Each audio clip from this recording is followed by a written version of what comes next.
Greetings, and welcome to the ViralClear update call. At this time, all participants are in a listen-only mode. A question-and-answer session will follow the formal presentation.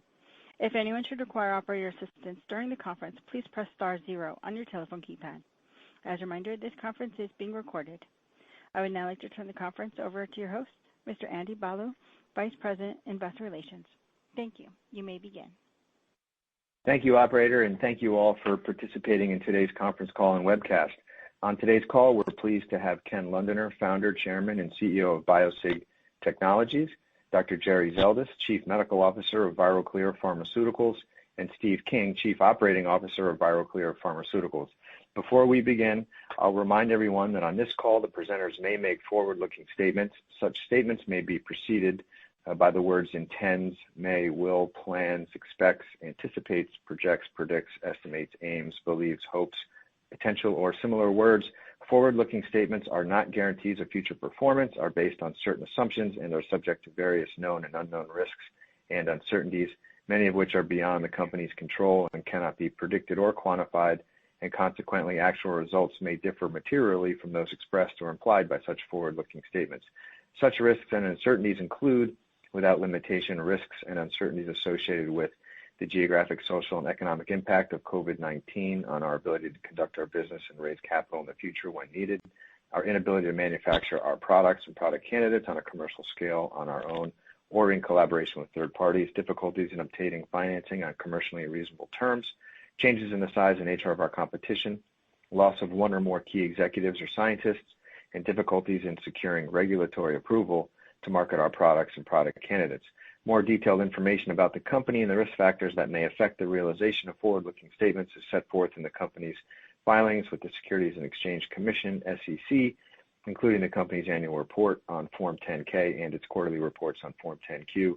Investors and security holders are urged to read these documents free of charge on the SEC's website at www.sec.gov. The company assumes no obligation to publicly update or revise its forward-looking statements as a result of new information, future events, or otherwise. I'll now turn the call over to Ken Londoner. Good morning, everyone, and thank you for joining. Similar to last week's clinical update call for our Pure EP business, today we will be providing a detailed update for ViralClear. I'd like to briefly recap our short history with ViralClear. On March 25th, BioSig agreed to an asset purchase agreement to bring two drug assets in from Trek Pharmaceutical, VX497 or marimepidine and VX222. Both these assets were originally developed by Vertex Pharmaceutical, and Vertex put a significant amount of financing into these programs. Because of this, we were able to get an IND from the FDA to enable us to go from a standing start into a phase 2 trial. And we were also able, because of the quality of our team, to produce enough drug to be provided to the trial. In addition to that, leveraging off of the joint capabilities of the teams, we attracted Mayo Clinic to become the principal investigator for our trial, and we were able to complement Mayo with an additional footprint of centers around the United States. As stated in our prior calls, BioSig's core objective in getting into this business was to fully support Dr. Zeldis and his team in order to meet the needs of the pandemic, given the confidence in marimepidine and its preclinical activity, especially at the Biodefense Lab down in Galveston, Texas, with Dr. Paisler. I'm very pleased with the progress that has been made in less than 6 months. We've only owned this business for 5.5 months, and we look very much forward to the next 6 months. I'd like to also note that there have been some interesting articles of late that I think are worthy of mentioning here in my introduction. There was a recent article called "What the Fall and Winter of the Pandemic Will Look Like." And basically, I'd like to quote one of the lead researchers at the University of Minnesota, who is the director for infectious disease research, who was quoted as saying, that the pandemic is like a forest fire. We've suppressed it in some places, but we have not put it out completely. It is going to keep burning as long as it has wood. And in this case, wood are humans that are susceptible to infection. And there have been a lot of perceptions that we have our arms around this, then we don't. But if you look around the world today, as we're speaking, we have the pandemic raging in India, coming back significantly in Europe, and we're seeing signs of what hopefully is not, but may be the next wave. So with that said, I'm going to turn it over to Jerry for his update. Thank you, Ken. As Ken talked about, we've accomplished quite a bit since the end of March.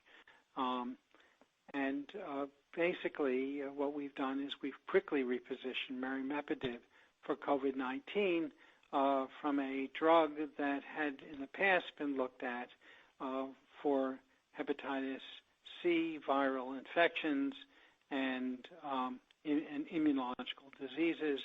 And we've raised the supporting capital to allow us to finish our phase 2 program and to go forward with our phase 3. We've established an accomplished development and management team.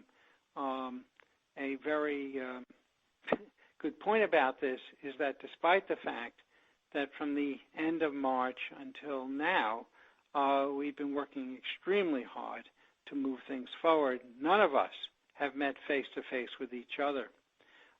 We respond to the changing COVID-19 landscape, and I'll go into that in a minute. We anticipate having our top-line data on our expanded phase 2 trial the fourth quarter of this year, and very quickly turning around and starting our pivotal trial that same quarter, which would get us to filing the NDA for marimepidine by the third quarter of next year. Now, a quick word on our phase 2 study. The phase 2 study is a signal-seeking trial of hospitalized patients who require oxygen in combination with remdesivir. Remdesivir is now the standard of care for all COVID-19 patients who are hospitalized who require oxygen. We've had to amend the protocol because recently a number of other drugs have received what's called emergency use authorizations besides remdesivir, dexamethasone and convalescent plasma. All centers now are using remdesivir. The use of the other two drugs is inconsistent between centers. Depends on what doctors believe, whether it's of use or not. The good news for the United States, but the bad news for the study is that enrollment has slowed. And this reflects that hospitalizations have decreased across the country. In response to this, we've expanded the number of sites from 5 to 7. However, some of these sites have sub-sites. So we have a total of 11 centers that can now enroll patients. When we look at the blinded data, what we discovered is quite surprising. There are two types of hospitalized patients who are not intubated who require supplemental oxygen. Using the NIAID grading score, those who are grade 4s require either nasal prong or a venting mask to maintain a good oxygenation level. However, those who are grade 3 are in respiratory distress, and they're very close to being intubated, and those people require high percentage oxygen and high flow oxygen in order to oxygenate. What we've discovered is that the grade 4 patients, those who do not require this type of intensive oxygen therapy, they all do well. They all leave the hospital and they don't relapse. Since this is a placebo-controlled trial and half of them receive our drug versus placebo, the outcome, we don't see a clinical outcome which is any different between the two. Now, I'll just say parenthetically that Lilly recently reported that their kinase inhibitor can decrease the amount of hospitalizations in this type of population of patients when used on top of remdesivir, and they can decrease the amount of hospitalization by 1 day. But that required 1,000 patients to be studied. We're only looking at 40 patients worth of data, and half of whom were NIAID grade 4s.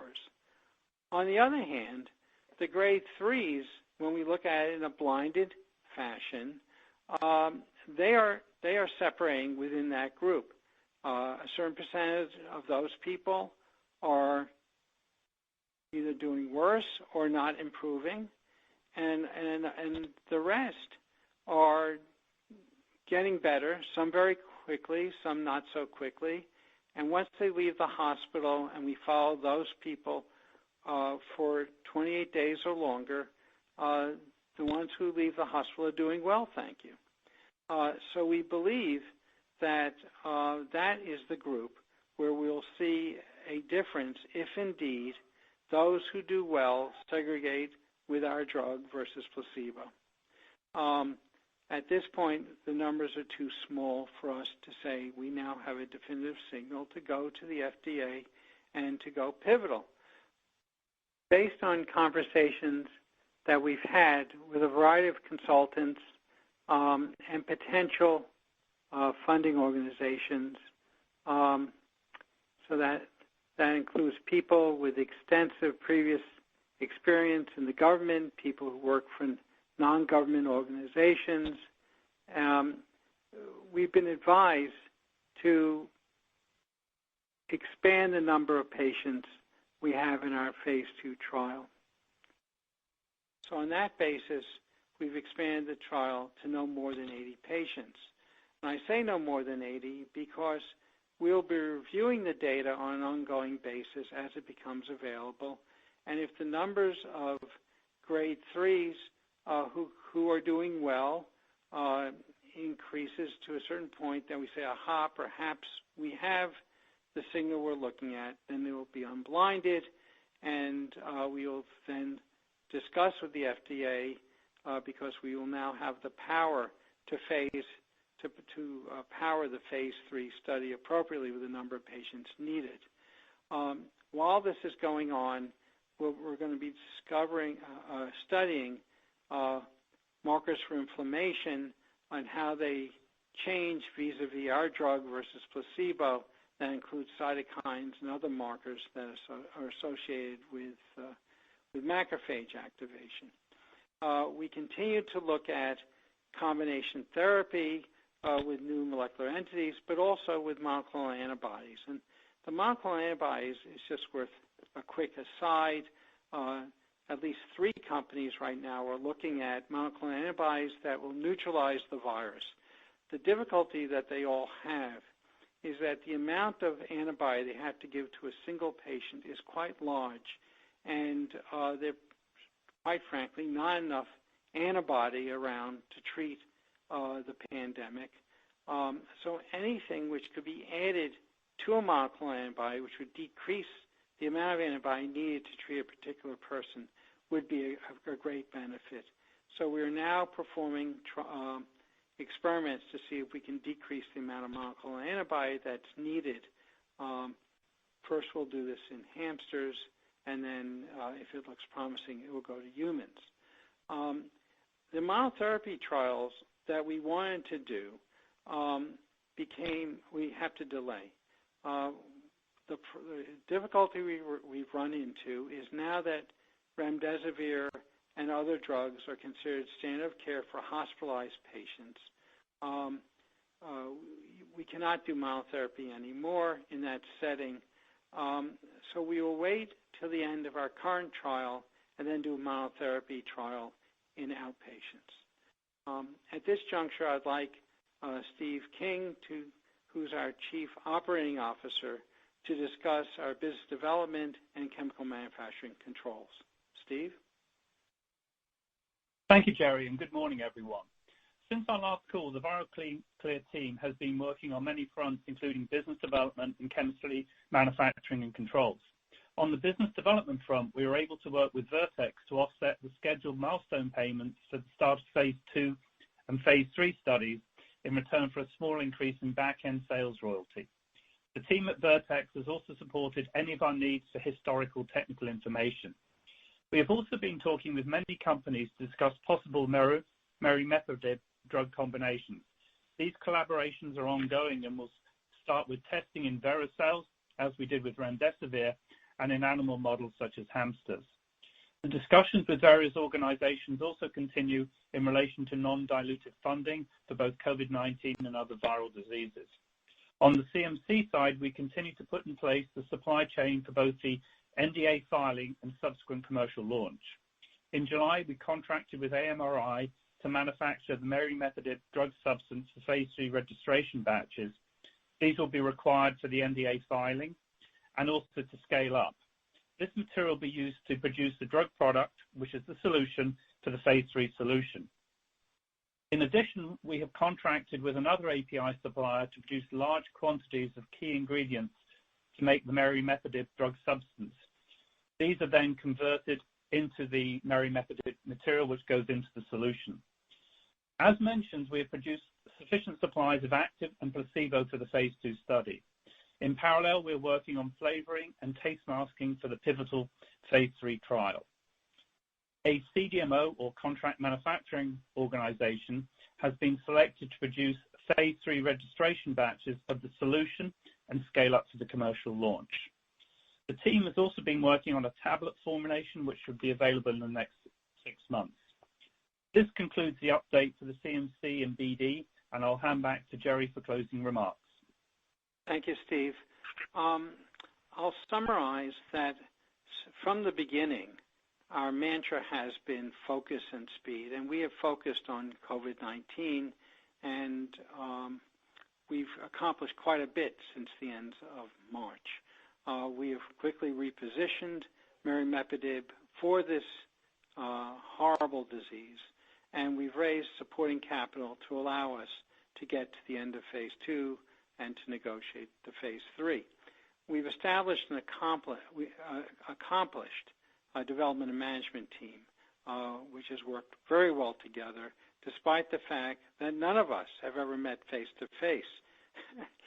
We responded to the changing COVID-19 landscape by amending the protocol as the standard of care has evolved, and by increasing the number of centers so that we can keep up with the enrollment of our trial. So despite all these, or because of all these efforts, we believe that we'll have top-line data on our phase 2 trial, the expanded trial, the fourth quarter of this year, and that within a 4-week period we'll be able to rotate into our pivotal trial, hopefully that same quarter, which would lead to a filing of the NDA for merimepidib by the third quarter of next year. At this point, I'd like to hand this call over to the operator. Thank you.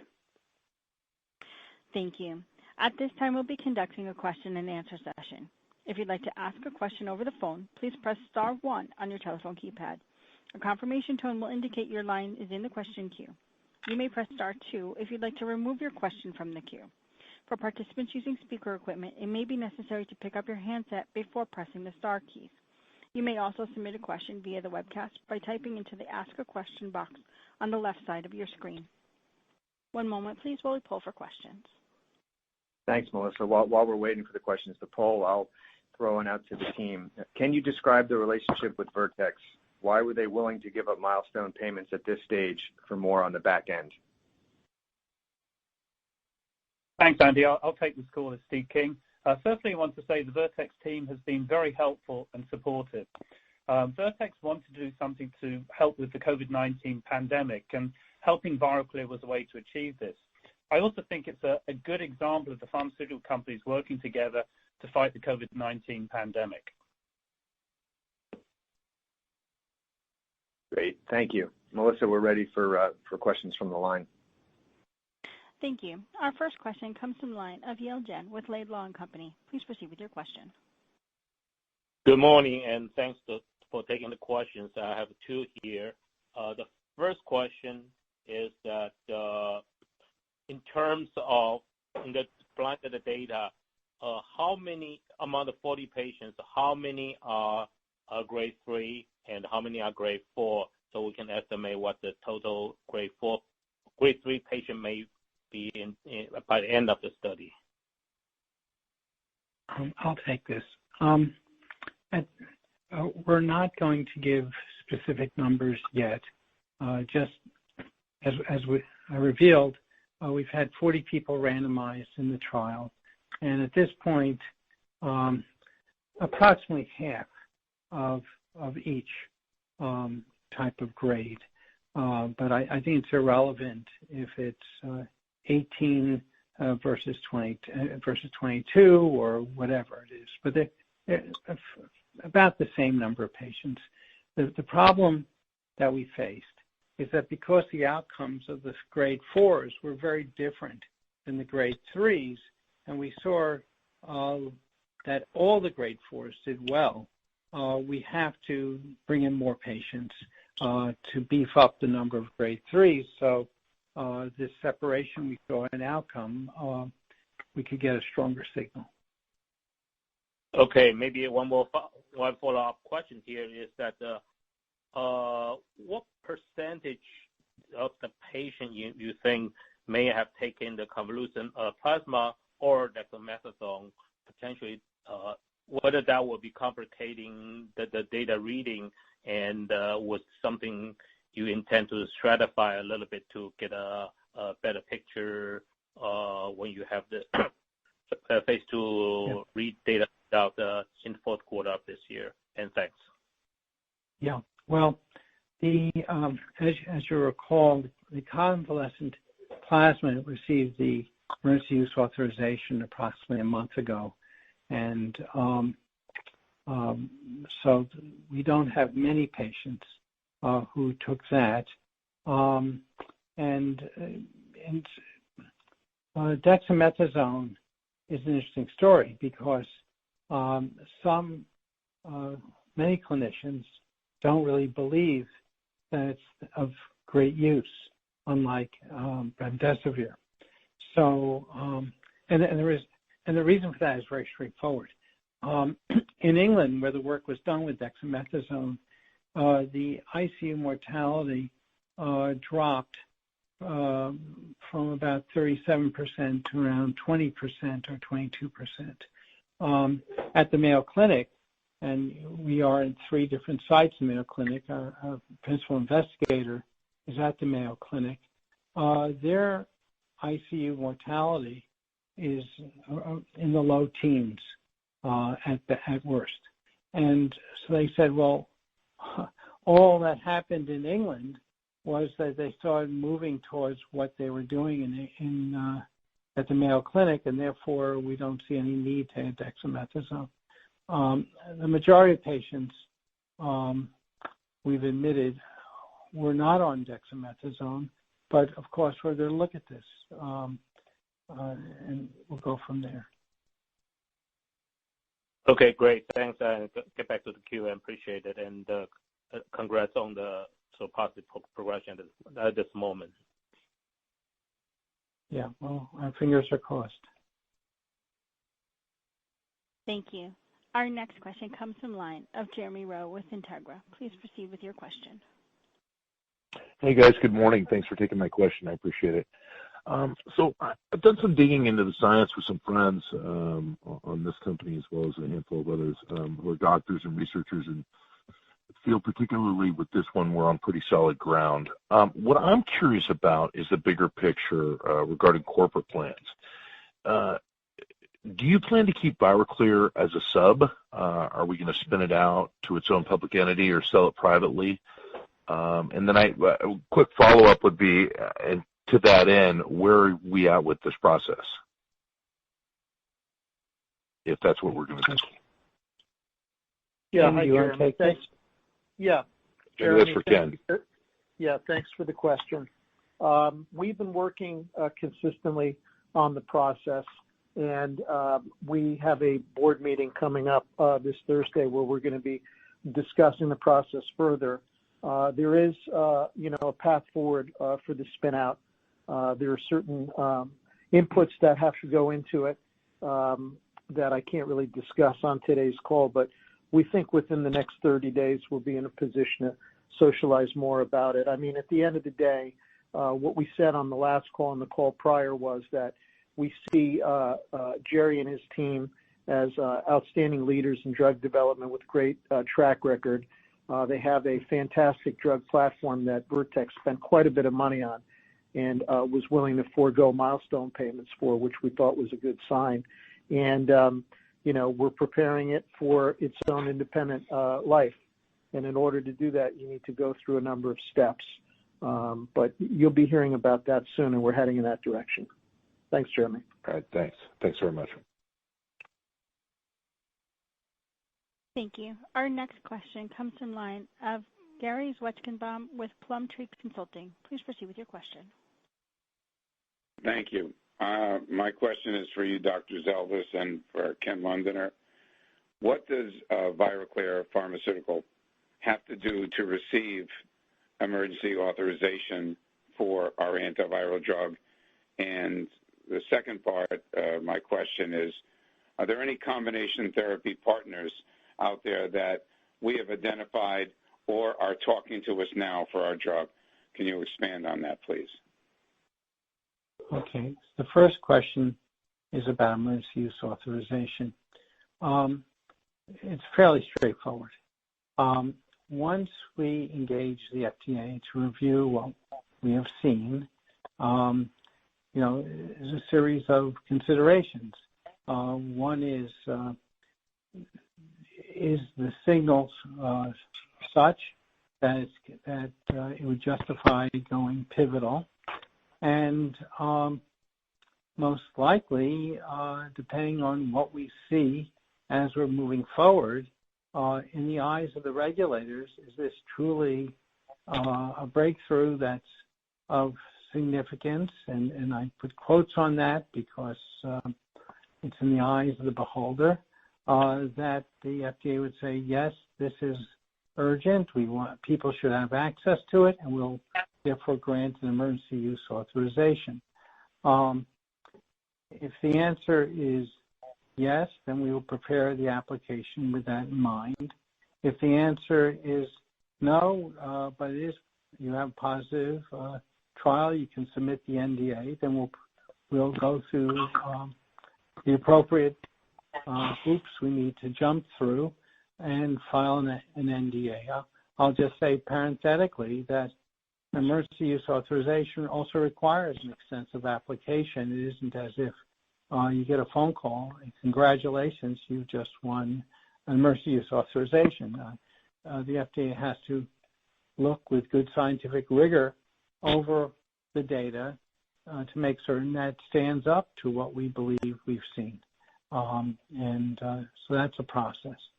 The second question you asked, give me 1 second to make sure I recall. Well, if you could repeat the second question, please. Yes, I asked if there are any combination therapy partners that we are talking to, that we've identified, or that are talking to us now or recently to partner with our drug or drugs. Okay. There's a couple of levels. We are, as I'm talking to you, combining other companies' antivirals, antibodies, in tissue culture and ultimately into the hamster, which will not be that long from now, to see how active their agent is with our agent in addressing this infection. We've also done much business development activity where we are reaching out to companies to either partner or whatever. Of course, I can't really talk about that. I'll just say so far the major bottom line is they want to see data in the clinic or in an animal, and we're moving in that direction.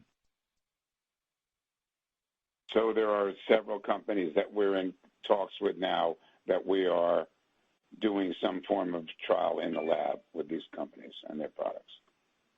Yes. Thank you. And on the authorization, is there a timeline on that for where we are right now? How long does it take to get emergency authorization from where we are right now? I don't know because we have to, as I said, the fourth quarter is when we're going to have the data on our phase 2 trial. And at that point, we will engage the agency to discuss what we found, and we anticipate, hope, that this will lead to the FDA agreeing with us that we should go into a pivotal trial. Right. The fourth quarter begins in a week and a half. Can you give any closer timeline of where in the fourth quarter? Are we looking at October, November? I can't.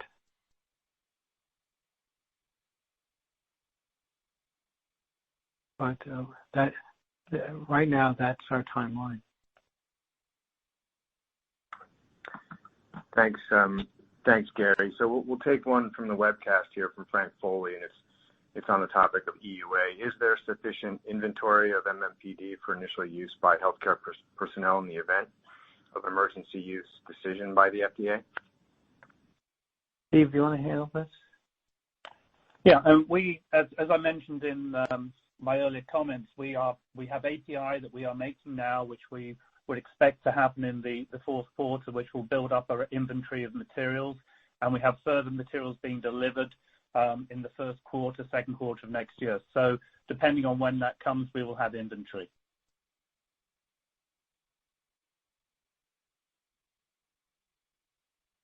Jerry, we'll take another. Steve, we'll take another from the webcast here. It seems like it took a long time to enroll 40 patients. Do you expect that it will take the same amount of time to enroll the next 40? Well, we've just activated a number of two more principal investigators, and which are associated with a number of locations. As you know, this epidemic is coming in waves. We think we're now in centers where, unfortunately, the wave is going up. It's not going down. So it's a double-edged sword. On the one hand, I'm very pleased when I find out that in a certain area which was quite active with COVID-19, all of a sudden, the number of hospitalizations and people in ICUs has gone down. It's good for us in general. Obviously, it's not good for the trial.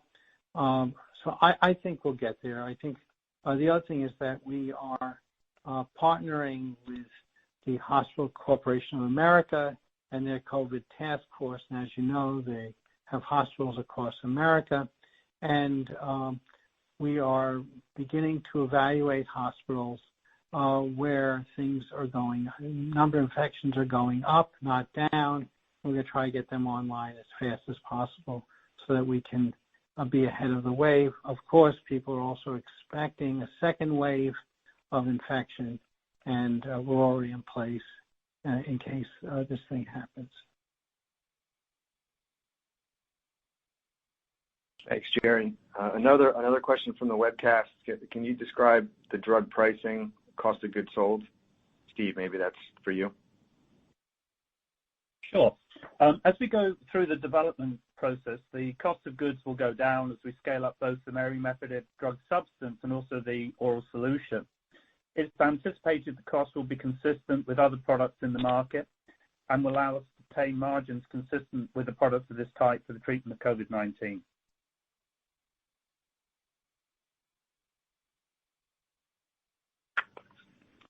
Great. Thank you, Steve. Another question from the webcast. If you're fortunate enough to get to phase 3, what's the estimate on the number of patients and the time you'll need to enroll? Yeah, that's a great question. Right now, we are evaluating contract research organizations who run clinical research outside of the United States. We will use the centers we already have in the United States as well. And unfortunately, as you know, watching the news, there are certain places in the world, Europe, but also it's never really abated, India, South Africa in particular, where Brazil, where there's many, many people, unfortunately, who are quite ill from this disease. And our intention is to go international as well as stay in the United States, both places, to get the number of patients we need. Thank you. Question from the webcast for Ken. Ken, what are the upcoming capital commitments? Could you capital commitments with respect to? With respect to ViralClear. In terms of investment? Yeah. Thank you, Andy. ViralClear happens to have a decent amount of cash on the books. We're about to close out the third quarter, and they have ample funds to take them well forward. In terms of BioSig's balance sheet, again, the quarter is coming up. Last March, we had about $36 million on the balance sheet, and we're doing very well from a capital position standpoint. So we're able to handle the activity ahead without additional stock issuances. Thanks, Ken. Melissa, can we take another from the line now? Yes. Our next question comes from the line of Ted Lovejoy with Lad Capital Management. Please proceed with your question. Yeah. Hi, guys. Just a question. I understand the results were inconclusive. You're going to expand the trial. But with the patients that did receive the drug, how did they tolerate it? Were there any adverse reactions? That sort of thing. And then just a follow-up. I mean, any plans of doing a study where, somebody gets tested as positive and, before they get to the hospital, trying to, treat them with an oral version, something like that, as opposed to hitting them later on when they're sicker? It's an interesting question. Our intent has always been to do an outpatient study to study the population you're talking about. Because we didn't know, marimepidine had never been used to treat people with COVID-19, we felt the better part of valor, the right thing to do, was to treat people in the hospital where things were much more well controlled. And we had a number of concerns. The good news is that the drug is very well tolerated, and the adverse events we saw were consistent with what was known about marimepidine or consistent with what to expect with COVID-19 infection. We've had no unexpected adverse events, and we're monitoring the trial very, very closely for this. So it's not like we're looking the other way and something slips through. There are certain things that we did to be very careful, which we now think we can lighten up a little bit, such as timing of administration of marimepidine vis-a-vis remdesivir. We now think that that's less of an issue, and in our latest amendment to the protocol, which is now active, we are allowing people to start in the trial if they've only had one dose of remdesivir before they had to receive our drug first and then remdesivir. But that's no longer the case. So we feel much more comfortable, and we anticipate when we do our phase 3 trial that some of the restrictions we had, just to be on the safe side, we no longer will need to do. we also think that based on what we've observed so far, that we can then go into the outpatient setting and see if we can affect people who have been exposed or are symptomatic or asymptomatic with this infection. So we're quite far further along than where we were even a month ago. Okay, great. Thanks for the update. Thank you. Go ahead, Melissa. Sorry. Thank you. Ladies and gentlemen, as a reminder, if you'd like to ask a question via the phone, please press star 1 on your telephone keypad. You may also submit questions via the webcast by typing into the Ask a Question box on the left side of your screen. Please go ahead.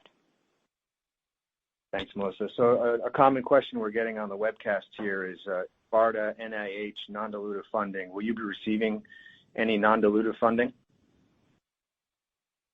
We've contacted and have had meaningful exchanges with a variety of non-dilutive financing mechanisms that includes BARDA.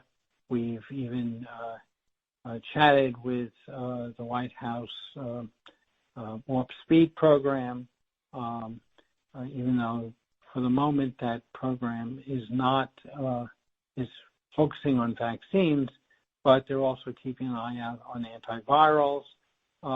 We talked to also a number of non-government organizations who also are funding development in this pandemic. I'm certain you can imagine the names because they're in the news almost every day. Essentially what everyone has told us is please come back when you have a signal in phase 2.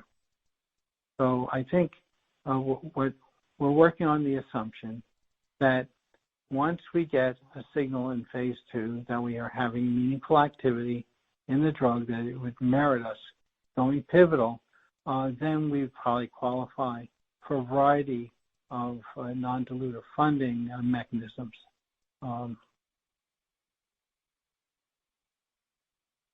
Great. Thank you, Jerry.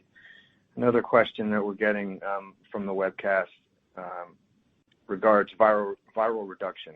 With blood work that you're seeing, are you seeing viral reduction, and what about the speed of viral clearance? Is there anything you can share there? At this point, no. We're still analyzing the data, and we also feel that we need more patient data before we can draw a conclusion. Thank you. Another question from the webcast that we're getting. What other indications are you considering for marimepidib? Okay. Well, as you know, or maybe you don't know, the first investors conference we had, and also I believe it was on our website, this drug in tissue culture has been shown to be active against basically every virus that it's ever been looked at with. And that includes DNA viruses, RNA viruses. It's a host-directed therapy. We are now beginning to look at, and so some of the viruses where we've seen activity include Zika, herpes simplex, a number of the hemorrhagic fever viruses. So we're now going to look at dengue fever, which, as you know, has now entered the United States. There have been cases in Florida as well as Hawaii, and so it's less of a theoretical thing. Well, it's out there, but it's not a U.S. issue. It's becoming a U.S. issue. So we're going to look at dengue. We're also going to look at West Nile fever and a variety of other viruses. And more importantly, we're going to go into appropriate animal models to see if we affect these infections in the animal. So once we go through that, we'll then talk to a variety of organizations. There are Department of Defense, the NIH, and other parts of the government have programs to look at some of these infections because not only is it national security, but we have troops, officers, soldiers out where these infections exist. And so there are programs to try to protect our soldiers. So we'll talk to those programs that could lead to some non-dilutive funding to do development in that arena. We have also a variety of other ideas as to how this drug might be active with certain types of consequences of infections that occur in a variety of clinical settings, and we'll begin to model those as well. So stay tuned. Thanks, Jerry. Melissa, why don't we take one more question from the line? Thank you. Our next question is a follow-up from the line of Yale Jen with Laidlaw & Company. Please proceed with your question. Thanks for taking the follow-up questions. Just a quick one that in terms of the new patient added, so roughly in total about 60 patients going forward, are you still going to have the same one-to-one randomization between the remdesivir alone versus the combo, or could you change that to a different sort of randomization level to read the data later on?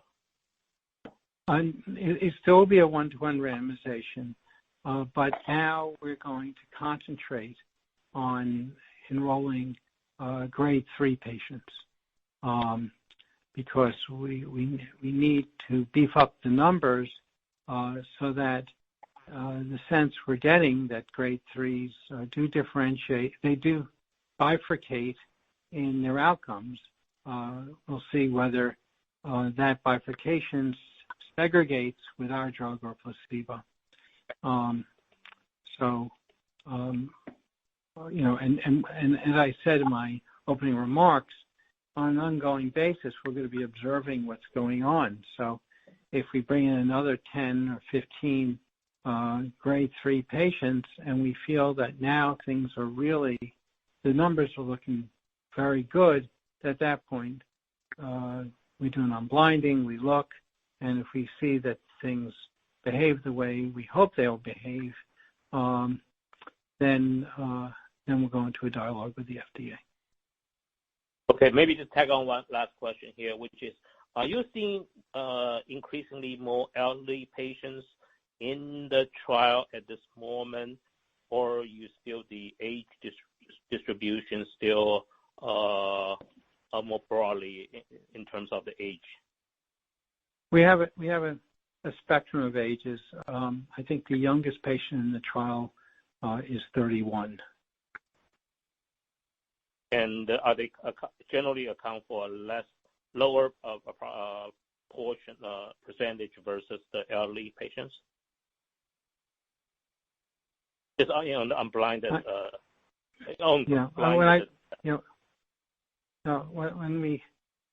The impression I have, and I haven't really done it, it's more eyeballing the list of patients. I think it's distributed amongst the age groups. We have people, I said the youngest is 31. I forget how old the oldest was, but we have many people who are in their 40s as well as 50s as well.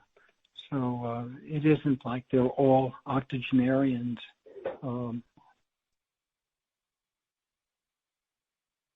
Okay, great. Thanks a lot. Appreciate it. Thank you, Yale.